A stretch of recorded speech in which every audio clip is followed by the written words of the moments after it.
On the morning she planned to spend quietly in peace, Ruth overheard the kind of betrayal that could shatter a mother's heart into pieces.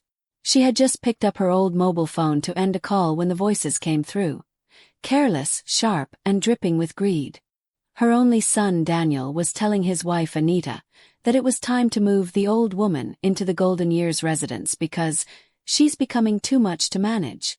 Ruth's breath caught in her chest as Anita's voice joined in, suggesting they sell the priceless treasure Ruth had guarded for decades, a rare, world-famous diamond called the Star of Unity, gifted to her late husband for saving a nation's heritage.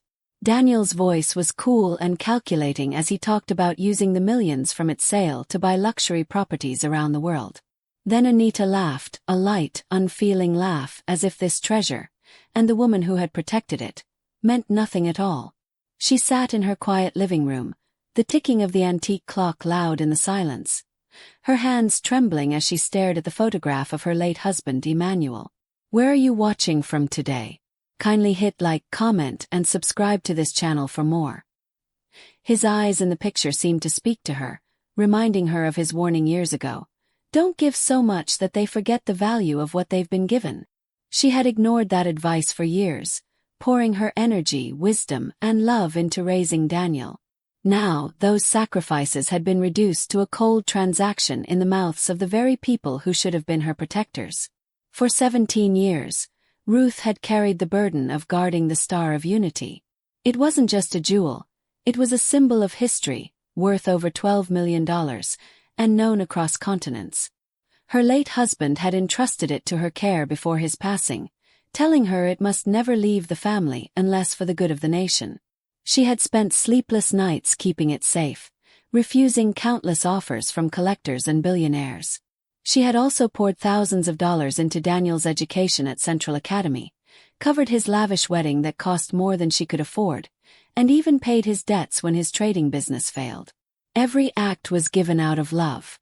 But now, all she could hear in her mind was his voice describing her as a burden, and Anita's laughter echoing like betrayal carved in stone.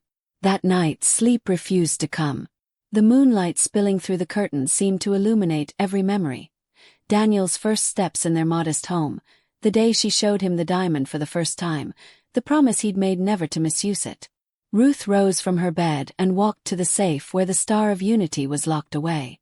As she touched the cold metal, she no longer saw a treasure. She saw the greed in her son's eyes and the hunger in Anita's. They weren't planning to care for her.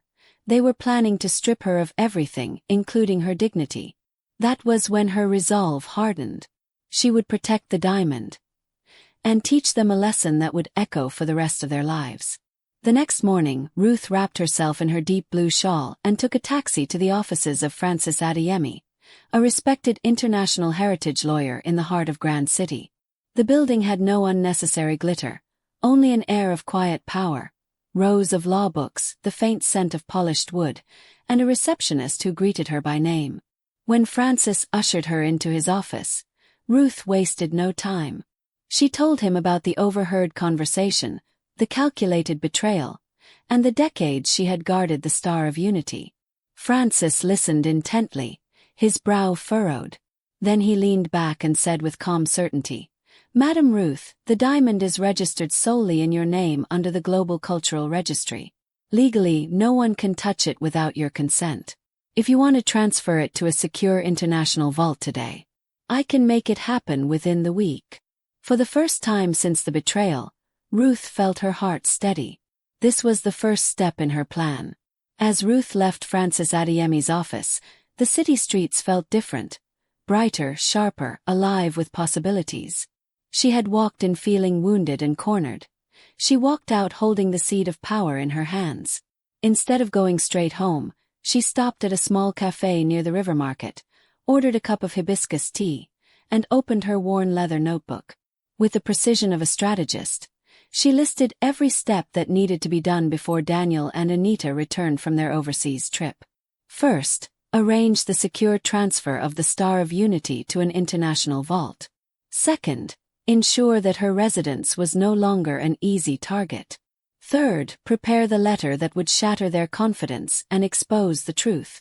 She sipped her tea slowly, as if tasting victory before it was fully brewed. By the following morning, Francis had already set things in motion. He called to inform Ruth that he had contacted the World Heritage Secure Vault in Geneva, one of the most trusted cultural asset repositories in the world. They can send a specialized security courier within 3 days, he explained. Once the diamond is in their custody, only you, by direct fingerprint and voice verification, can authorize any movement. Ruth's lips curved into the faintest smile. Daniel and Anita could search every drawer, crack open every safe, and still they would find nothing. For once, she felt the years roll off her shoulders. She wasn't the burden they imagined. She was a force they had underestimated. That same day, Ruth visited a locksmith in Old Town, a man she'd known since her youth named Peter. "I need all my locks changed, front, back and the vault room," she told him firmly. Peter glanced up from his workbench, noting the steel in her eyes. "Family trouble?" he asked gently. Ruth only replied, "Just protecting what's mine." By sunset, the old brass locks were gone, replaced by sleek, tamper-proof systems that would make even the most determined intruder hesitate.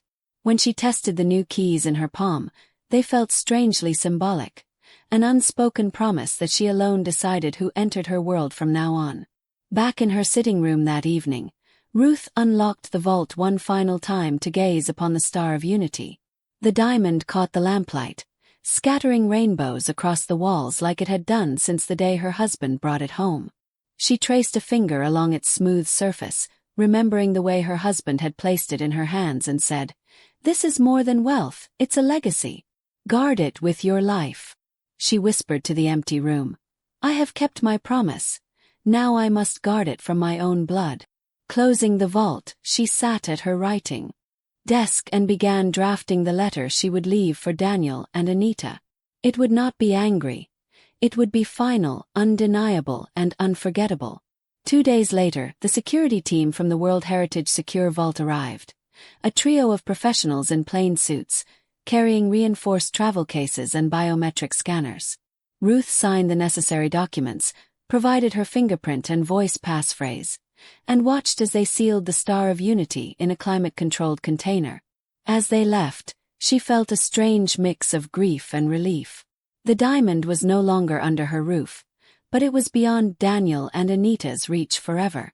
That night, she slept without fear for the first time in years. She imagined the look on her son's face when he returned, ready to claim what was never his, only to find nothing but a locked door, and a truth he would never be able to undo. The morning after the diamond's departure, Ruth woke to the sound of rain tapping gently on her window. She brewed herself a pot of spiced tea and sat at the dining table with her pen poised over fresh paper. The letter had to be perfect. Measured, not vindictive. It would carry the tone of a mother who still loved her child but refused to be deceived again. Her words began to flow. "Daniel and Anita, by the time you read this, you will know that the treasure you plotted to sell is no longer within your reach. I heard your conversation. I know your intentions. The Star of Unity now rests in a place where neither greed nor betrayal can touch it." She paused, letting the ink dry, imagining their faces as they read it. After sealing the letter in a heavy cream envelope, Ruth walked to the front door and placed it in the exact spot where Daniel and Anita would see it the moment they entered. The placement was deliberate. It would be the first thing they touched when their keys failed to open the door. She stood there for a long moment, the early morning light spilling across her doorway, feeling the quiet satisfaction of setting the first piece of her plan in place. The rain had stopped, leaving the air cool and clean, as if the city itself approved of her resolve. She knew her son's travel patterns well. Daniel never rushed his return from business trips. He preferred to arrive in the late afternoon, giving himself time to rest before unpacking. That meant Ruth had nearly a week to prepare every detail. She contacted her old friend Emmanuel, who ran a discreet moving company in the outskirts of Grand City. "I need you to collect all of Daniel and Anita's belongings from my guest rooms and keep them in your storage facility," she said. Emmanuel agreed without asking too many questions, and within 2 days, everything was gone. Clothes, books, personal items, carefully boxed and stored far away from the house. With the guest rooms empty and the diamond gone, Ruth turned her attention to securing the house. She called a small security firm and ordered the installation of 2 discreet surveillance cameras, one inside the hallway facing the front door and another in the sitting room. These weren't ordinary cameras. They could stream live footage directly to Ruth's tablet, allowing her to watch events unfold no matter where she was. The young technician installed them quickly, unaware that the woman before him was planning one of the most satisfying reveals of her life. By the 5th day, everything was in place. Ruth's locks were unpickable, the cameras were active, and the letter waited silently at the door. She had packed a small suitcase with clothes, important documents, and the few personal items she valued most. Her late husband's watch, her wedding album, and the prayer shawl her mother had given her decades ago. With her essentials ready, she booked a room at a quiet seaside lodge 2 hours away, intending to be far from the house when the confrontation happened. But through the cameras, she would witness every second. The day before Daniel's return, Ruth left the house just after sunrise. She locked the new silver door handles with deliberate care, the keys cool in her palm, and walked down the driveway without looking back. Her driver, a cheerful middle-aged man, made light conversation as they headed toward the coast, but Ruth's mind was on the moment that was fast approaching. She arrived at the lodge by midday, checked into a simple but comfortable room, and placed her tablet on the bedside table like a prized possession. Through its screen, she could already see the quiet stillness of her hallway, the letter unmoved and waiting. That evening, she sat on the balcony overlooking the ocean, sipping ginger tea as the sun sank into the horizon. She imagined Daniel and Anita's excitement as they drove home the next day, likely speaking of plans for selling the Star of Unity, already spending money in their minds. She thought of Anita's laugh, that careless, cruel laugh, and felt no guilt for what was to come. The waves crashed softly below, and Ruth whispered into the wind, "Some lessons must be learned the hard way." Morning broke bright and clear. Ruth dressed in a crisp white blouse and soft gray skirt, her hair neatly tied back. She positioned herself in the lodge's lounge, where the Wi-Fi signal was strong, and connected her tablet to the cameras. The front door view showed the letter still taped in place, waiting like a silent witness to betrayal. She glanced at the clock. It was 4:10 p.m. Daniel was never later than 4:30 when returning from trips. Her pulse quickened. The stage was set. At 4:28 p.m. the motion sensor triggered. Through the tablet screen, Ruth saw Daniel's dark SUV pulling into the driveway. He stepped out first, tall and confident in his navy shirt, glancing up at the house as if it were already his. Anita followed, her sunglasses pushed up into her hair, her smile wide with anticipation. They walked to the door together, Daniel fishing for his keys, completely unaware that the locks had been changed. Ruth leaned closer to the screen, her tea untouched, her eyes fixed on the unfolding scene. Daniel slid his key into the lock and frowned when it refused to turn. He tried again, harder this time, jiggling the key, his brows drawing together. Anita crossed her arms, her smile fading. "What's wrong?" she asked, her voice edged with impatience. "It's not opening," Daniel muttered, pulling the key out to inspect it.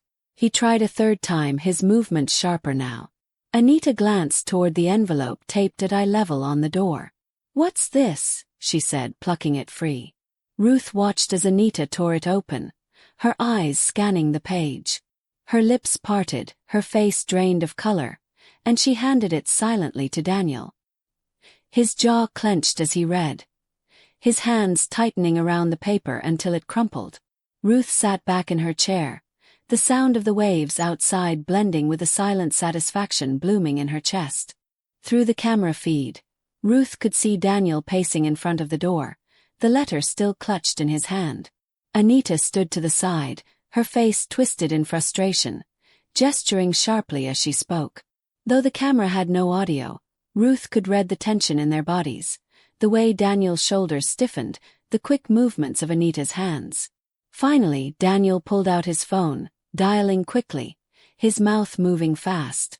Ruth imagined he was calling her, and sure enough, her own phone lit up on the table beside her. She let it ring until it went silent. The moment of control was intoxicating. Daniel tried again, this time sending a message. Short, angry, and without a greeting. "Where is the diamond? What have you done?" Ruth smiled faintly, setting the phone down without replying. On the screen, Anita was now pulling at the new silver door handle as though sheer force might open it. Daniel, clearly agitated, turned away from the door and began scanning the exterior, perhaps looking for a way in. But Ruth knew the locks and windows had been reinforced. There would be no entry without her consent. After a few minutes, Daniel returned to the door, knocking hard enough to make the hallway camera shake slightly. He leaned close to the wood, his lips moving rapidly. Anita stood behind him, arms crossed, shaking her head.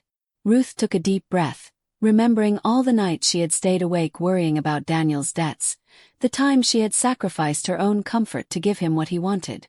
Now, the silence she gave him in return was not out of malice, but out of necessity. It was a silence that spoke louder than any argument. Eventually, Anita stormed off toward the SUV, throwing her hands up in exasperation. Daniel followed reluctantly, stopping once more to glare at the door before joining her.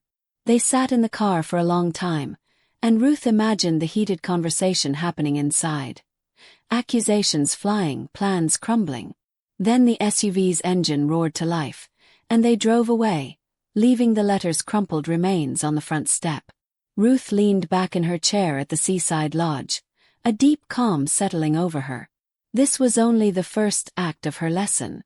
Later that evening, her phone buzzed again, this time a voice message from Daniel.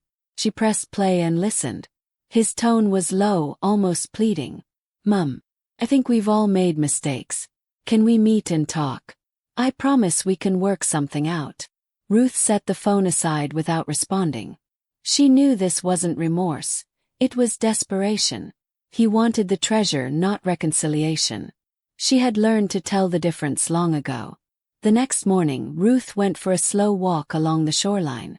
The waves lapped at her feet, cool and steady, reminding her of the years she had been constant for others who had not been constant for her. She stopped to watch a fisherman pulling in his net, the sun glinting off the water, and thought of the Star of Unity resting safely in Geneva.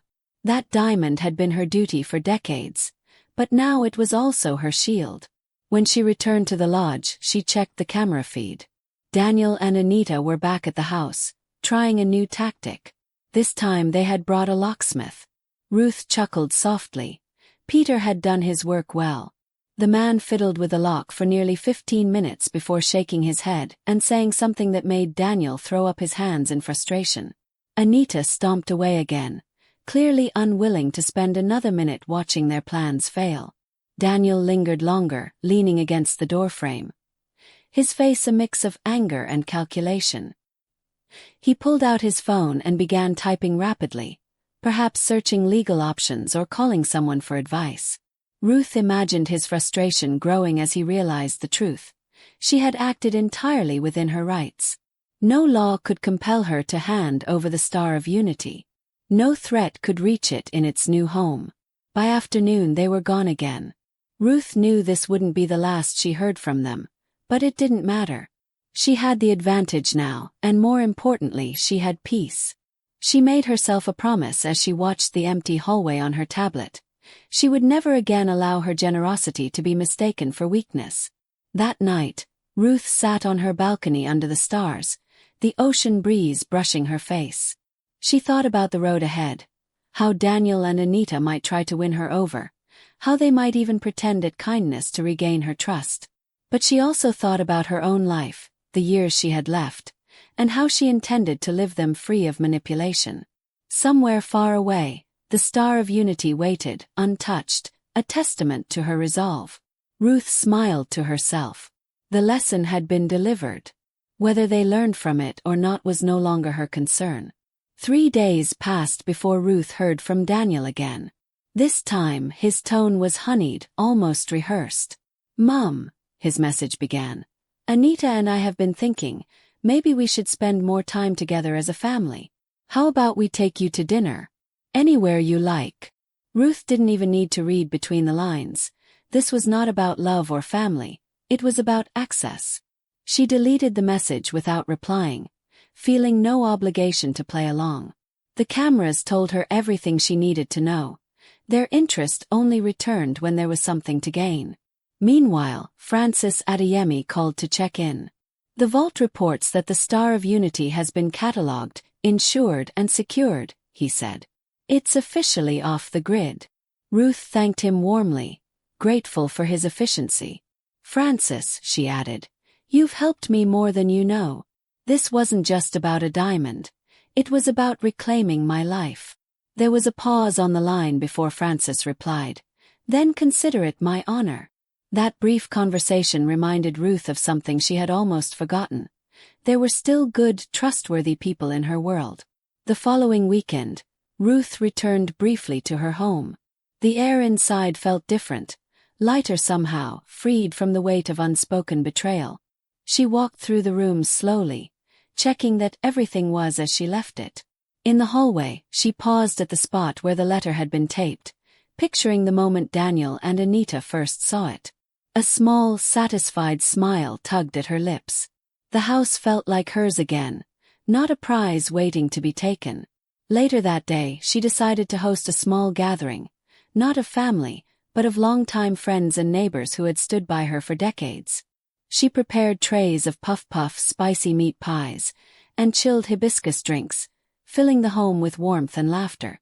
As they sat in the living room sharing old stories, Ruth realized how different it felt to be surrounded by people who valued her for who she was, not for what she owned. At the height of the gathering, Ruth shared her story. Not every detail, but enough to make her point. Sometimes, she told them, we are tested not by strangers but by those closest to us. And when that happens, it is not unkind to set boundaries. In fact, it is an act of love for yourself and love for the truth. Her words were met with nods, murmurs of agreement, and even a few quiet tears. In that moment, she knew she wasn't just healing. She was helping others see their own worth. The story spread quietly through the community, carried from one conversation to another. People began to see Ruth not as an aging woman to be pitied, but as a figure of quiet strength. Some called her the woman who outsmarted greed. Others simply called her wise. Either way, the shift was undeniable. Her reputation had changed from vulnerable to untouchable. Daniel, of course, heard about the whispers. One evening, he sent her a terse message. You've made me look like a fool in front of everyone. Ruth read it once, then deleted it without a second thought. If protecting herself and her treasure made him look foolish, then so be it. She owed him nothing more than the truth, and she had already given him that. The next week, Anita tried a different approach. She sent flowers, an extravagant bouquet of imported lilies with a handwritten note. We miss you. Let's start over. Ruth placed the flowers in a vase, not because she believed the sentiment, but because she appreciated the beauty of the gesture. Still, she didn't respond. She had learned that starting over without change was simply repeating the past. By now, the calls and messages came less frequently. Ruth could sense their frustration in the growing gaps between attempts. The silence, once used as a weapon against her, had become her shield. She no longer felt the weight of their expectations pressing in. Only the steady rhythm of her own life, lived on her terms. One quiet evening, Ruth sat by her window watching the sun dip below the rooftops of Grand City. The golden light spilled across her lap, warming her as she thought of the road ahead. The Star of Unity was safe, her home was hers, and her peace was intact. Daniel and Anita would have to find their own way without her resources. Whether they learned the lesson or not was irrelevant. She had already won. Somewhere far away in the secure vault of Geneva, the diamond waited, unchanged, unclaimed, and untouchable. And so was she. Weeks later, Ruth was at the seaside lodge for a short getaway when she received an unexpected notification. Someone had tagged her in a post on social media. Out of mild curiosity, she opened it and found Daniel's face staring back at her from a live video. He was standing on a busy Grand City street, giving an impromptu interview to a blogger. My own mother locked me out of her house and stole what was rightfully mine, he said, his voice full of injured pride. We just wanted to secure the family legacy, but she's turned against us." The comments section was already buzzing with people taking sides. Ruth felt no rush of anger, only a calm clarity. She knew Daniel was trying to sway public opinion, to paint himself as the victim. But she also knew something he didn't. Her version of events was far more compelling, and she had the evidence to prove it. Quietly, she opened her laptop and downloaded the footage from her hallway camera. Daniel and Anita struggling at the door, reading the letter, their faces twisting with guilt and frustration. That same evening, Ruth called her friend Miriam, who ran a popular community news channel online. "I have a story for you," Ruth said, her tone even. "But it's not gossip, it's a lesson." She sent Miriam the video clips along with a short written statement. It wasn't bitter or defensive, just factual. Her son and his partner had plotted to sell the Star of Unity without her knowledge, and she had taken steps to protect it. She ended her statement with a single line: "Love without respect is not love, it's a transaction." By morning, the video was everywhere. People were reposting it with captions like "Ruth the Fearless" and "How to Outplay Greed 101." Strangers sent her messages of support, some even sharing their own stories of family betrayal. The tide of public opinion shifted almost overnight. Daniel's narrative collapsed under the weight of visual proof. Those who had doubted her now saw the truth for themselves.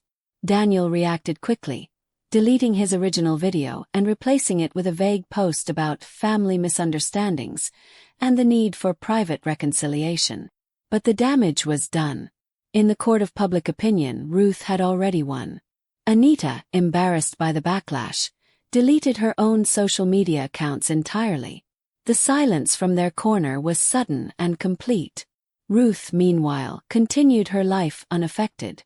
She took long walks in the city gardens, joined a reading group at the cultural center, and spent afternoons at art exhibits. People she didn't know would greet her warmly, sometimes whispering, "You're that woman, aren't you? The one who kept her treasure safe." She would smile and nod, never confirming too much, but inside she felt a quiet pride. One afternoon, Miriam visited her at home with a small recording device. "I want to do a sit-down interview," she said. "Not about the scandal, but about the wisdom that got you through it." Ruth agreed, and over cups of mint tea, she spoke about resilience, the courage to set boundaries, and the importance of protecting what matters most. Not just material possessions but dignity and peace of mind. The interview went viral within days, not because it was sensational but because it was sincere. Viewers around the world, young and old, commented on how her words resonated with them. Some said they had been inspired to stand up for themselves for the first time. Ruth realized then that her story had become more than her own. It had become a symbol for anyone who had been wronged by those they trusted.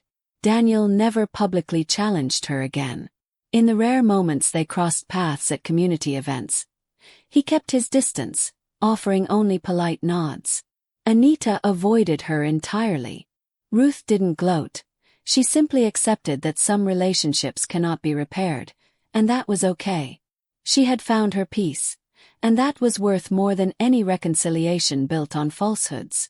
On a quiet Sunday evening, Ruth sat by her window as the lights of Grand City twinkled in the distance. She thought of the Star of Unity, still locked away in its vault thousands of miles away, and smiled. The treasure was safe, her home was hers, and her heart was unburdened. She had faced betrayal and walked through it stronger than before. Somewhere deep inside, she knew that if Daniel and Anita ever tried again, she would meet them with the same calm resolve. For now, though, she let the quiet fill the room, content in the knowledge that her story was no longer one of loss, but of triumph. A month later, Ruth received a thick envelope stamped with an international seal from Switzerland. Curious, she opened it and found a formal letter from the World Heritage Secure Vault. They informed her that a prestigious global exhibition on rare cultural treasures would be held in Paris, and the Star of Unity had been nominated as a centerpiece. They wanted her permission to feature it under her name, with full security and international recognition. Ruth read the letter twice, her heart stirring at the thought of the diamond finally being seen for what it truly was. A legacy, not a prize to be stolen. She called Francis to share the news. "This could change everything," he said warmly. "Not only will it be recognized worldwide, but your name will be forever linked to its preservation." Ruth thought of her late husband and how proud he would be to see their treasure honored in such a way. More than that, she realized, this was the perfect way to make sure Daniel and Anita could never twist its meaning again. Within the week, she signed the official consent forms. The vault arranged every detail: transportation in an armored, climate-controlled case, private security, and insurance that could cover a nation's debt. All she had to do was attend the unveiling in Paris. Ruth decided she would go, not as a nervous custodian afraid of losing something, but as a guardian proudly presenting it to the world. News of the upcoming exhibition spread quickly, and soon Ruth's phone buzzed with messages. Friends congratulating her, journalists asking for interviews, and inevitably a short, stiff message from Daniel. "I hear the diamond will be in Paris. We should talk before you go." She didn't reply. She had no interest in discussing it with him. Not now, not ever. The day of the unveiling arrived, and Ruth stood in the grand hall of the Musée de la Lumière, surrounded by dignitaries, historians, and art lovers from around the globe. When the velvet cover was lifted, the Star of Unity sparkled under the lights like a captured piece of the sun. Cameras flashed, applause filled the air, and a plaque at the base read, "On loan from the private collection of Ruth Ibequi, custodian of legacy." As she stood there, people came forward to shake her hand and thank her for sharing such a piece of history. A young curator approached her and said, "It's rare to meet someone who understands that guarding a treasure is about more than keeping it locked away. It's about protecting its story." Ruth smiled, realizing that her own story had become intertwined with the diamonds in a way that would outlast her lifetime. That evening, she took a quiet walk along the River Seine. Paris glowed around her, the lights reflecting in the water. She thought of her journey, the betrayal, the heartbreak, the resolve, and how it had led her here. The Star of Unity was secure, her peace was intact, and her name would now be spoken in the same breath as one of the world's greatest treasures. When she returned to her hotel, she found another letter waiting. This one was from a cultural foundation offering to establish a scholarship in her name, funded in part by the exhibition's proceeds. The scholarship would support young historians and preservationists from her home country, ensuring that the next generation could guard their heritage as fiercely as she had guarded hers. Ruth sat by the window with the letter in her lap, watching the Eiffel Tower sparkle in the night. For the first time in years, she felt the full weight of freedom. Freedom from manipulation, from fear, from the quiet ache of being undervalued. She had not only protected what mattered most, but had turned it into something that would inspire others long after she was gone. The next morning, as she prepared to leave Paris, Ruth looked at her reflection in the mirror and saw not an aging widow who had been wronged, but a woman who had fought for her dignity and won. She whispered softly, "It's not just a diamond anymore, it's my victory." With her head held high, she stepped out into the crisp Paris air, knowing the chapter was closed. The Star of Unity would remain untouchable, and so would she.